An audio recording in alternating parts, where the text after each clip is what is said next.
Caros amigos, no último programa que fazíamos aqui, ficávamos exatamente em Samuel e a monarquia.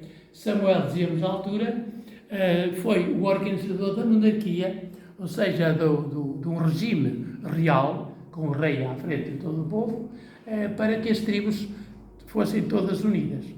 David foi o grande rei que reuniu as tribos todas, mas claro, isto começou com o rei chamado Saul, como vamos ver. Este rei, dizíamos nós, que não era muito diferente do juiz, pois Samuel já era um bocadinho considerado uma espécie de rei. Porquê? Porque as tribos todas o respeitavam, porque viam nele o profeta e um homem santo. Quando um homem é santo e profeta e fala em nome de Deus, claro que é muito respeitado. Nós, se formos santos e homens e mulheres de Deus, também somos respeitados. Até os inimigos da igreja. Mas como não somos, infelizmente, olha, às vezes, falta-nos ao respeito. Ora bem, isto é uma parte que não tem interesse nenhum, mas só para dizer que o carisma de Samuel era praticamente, fazia dele um rei. Mas eles queriam um rei a sério, um rei competente, um rei que fosse exatamente um rei como os vizinhos. Então temos aqui já Samuel e Saul. Saul foi o primeiro rei de Israel que foi sagrado. Vejam esta imagem e reparem que temos aqui o Samuel de pé, temos aqui o Saul de joelhos, numa atitude muito piedosa. E o Saul era um homem bom, já falaremos dele mais que uma vez. E o que é que está a fazer Samuel? Está a sagrar aquele homem chamado Saul, um homem muito forte, muito poderoso. Naquela altura o rei tinha que ser um homem de guerra, tinha que ser um culto todo de tropas, e tinha que ser o mais forte de todos. Não é? Era a ideia que eles tinham do rei. Não era ter andado na Universidade de Coimbra, nem na Universidade de Paris. Era ter força para vencer os inimigos, para defender o seu povo. Então ele foi escolhido porque era o mais forte. Samuel foi por isso que o escolheu e o sagrou rei. Nós vamos ver agora já um bocadinho à frente o que é que quer dizer isto da sagração. O ritual da sagração dos reis era muito interessante. Vamos ver. A sagração dos reis tinha uma unção real, como vimos ali Samuel deitar o óleo. Não temos aqui tempo de explicar o que é o óleo, mas o óleo fica só com esta ideia. Como o óleo, o azeite servia para curar feridas, e ao penetrar na ferida, curava a ferida, aliviava a dor. Daí que o azeite servia simbolicamente para receber o Espírito de Deus que entrava no espírito, na alma do rei, neste caso. Tal como o azeite penetrando na ferida curava, aliviava a dor, assim também o azeite, ou melhor, o Espírito de Deus, simbolizado no azeite, penetrando na alma do rei, o tornava um homem de Deus com um coração melhor, mais cheio de Deus.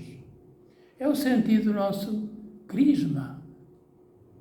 Agora não vamos alongar mais a conversa sobre crismas, que nos leva para longe, muito longe. Mas é a mesma coisa. É uma unção igual. É uma unção com azeite. Na base é sempre o azeite. O que nós chamamos óleo. Não era azeite. Naquela altura havia outros óleos praticamente. Havia tudo com misturas de azeite sempre. Como aliás, segundo parece, as senhoras é que sabem melhor isso, são os perfumes de Paris. Também são na base do azeite e de óleos desse género. Mas eu, perfumes desses, não percebo nada. Percebo das coisas da vida. Ora bem, além da unção, nós tínhamos a mula real. O rei tinha que ter direito a uma mula a valer, não é? Sabe o que é uma mula? Não é? Uma mula. A mula, ou então um cavalo. O cavalo era o cavalo de guerra. Sabem que o cavalo foi sempre a arma de guerra, era o tanque de guerra daquela altura. Corre muito, era capaz de entrar por meio das pessoas, esmagá-las todas, etc. E o rei em cima, o guerreiro com a espada, o cavalo era sempre uma arma de guerra. A mula normalmente servia para o rei mostrar que era um rei pacífico. A mula real, que o rei era amigo do povo, andava no meio do povo. Por isso é que Jesus, quando entra em Jerusalém e é aclamado como o rei Messias, como o novo rei de Israel, quando Jesus entra, ele não vai num cavalo, só faltava. Jesus vai num jumentinho, o filho de uma mula. Acho que é. Não percebo muito desse gado, mas é jumentinho, filho dela. Ainda mais humilde, mais simples, popular dos pobres. Diríamos era o cavalo dos pobres. Não é? E da paz, sobretudo. E da paz. Pois a aclamação do povo era chamada famosa teruá. O povo aclamava, gritaria, era uma gritaria. A palavra teruá, uma palavra hebraica, fica uma gritaria. Uma gritaria, viva o rei, viva o rei, viva o rei. Sem isto o rei não era considerado rei. Isso é teruá. Depois entrava no trono, subia ao trono, lá no Palácio Real, e recebia a coroa, símbolo da realeza. Depois entrava o protocolo. O protocolo era naturalmente aquilo que ele tinha que fazer. Suas obrigações, seus direitos, etc. Não é? E depois havia alguém que fazia o discurso, o elogio do rei.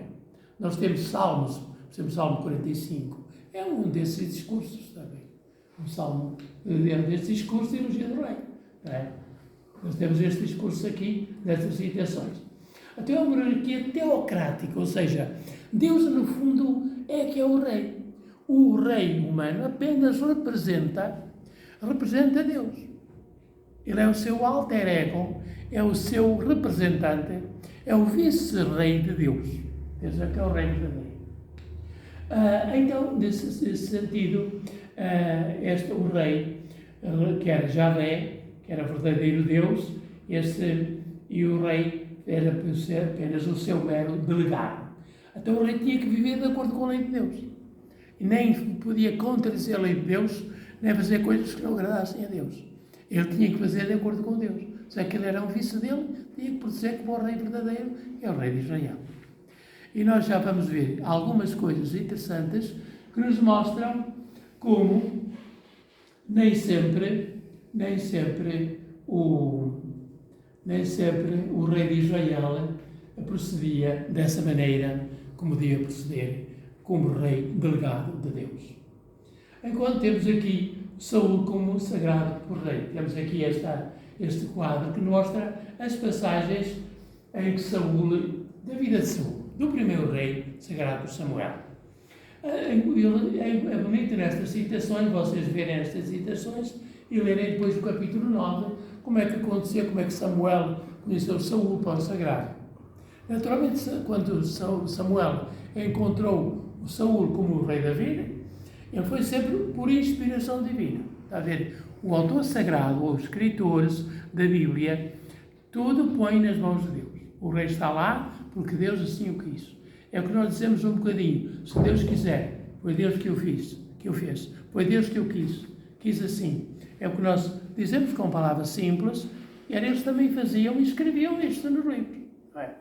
Não sabemos ao certo, historicamente, como é que as coisas aconteceram. O certo é que estamos numa história de salvação.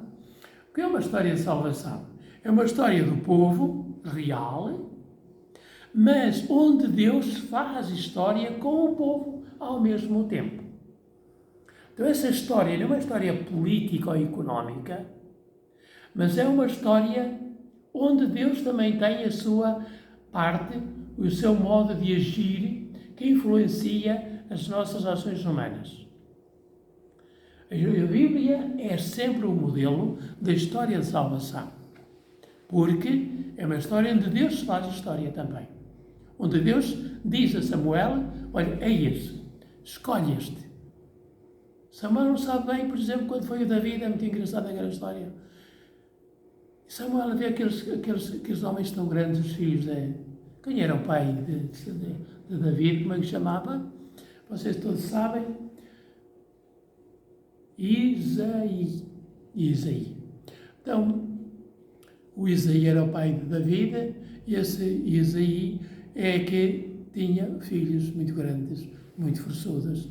E o Samuel olhou para aquele e, como era costume pôr um rei maior, o rei ter de ser muito forte, olhou para o maior, olha, deve ser este, Deus deve querer este, que é muito grande.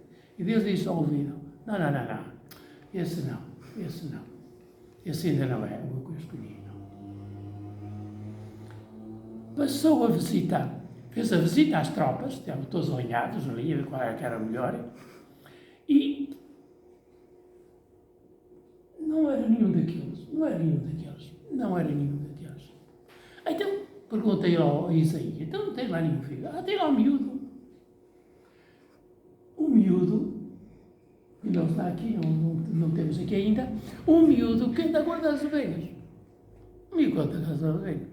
E esse miúdo que anda a guardar as ovelhas, então mandou chamar. Quando Samuel viu David, aquele miúdo, Deus diz, é esse. O que é que isto significa? O que é que isto quer dizer? Quer dizer muita coisa. Que Deus não escolhe os grandes. Deus não é amigo dos grandes, Deus é amigo de grandes e pequenos. Mas os grandes já se defendem a si mesmos. Quando os pequenos não têm quem os defenda, é Deus que os escolhe. É Deus que está ao seu lado. É Deus que os faz grandes. Deus escolhe os pequenos para os fazer grandes, porque os grandes esmagam sempre os pequenos. A nossa sociedade é assim. É assim. Quando nós temos governos e leis que são contra os pequenos, a favor dos grandes, e vocês sabem isso pelas notícias, nós estamos contra o projeto de Deus. Estamos contra o agir de Deus. Deus protege, está do lado dos pequenos. São os pequenos que necessitam de ajuda. Os grandes já se defendem. É um bocadinho isto que acontece com a história de Saul e da vida e que tem muita atualidade ainda hoje. Não é?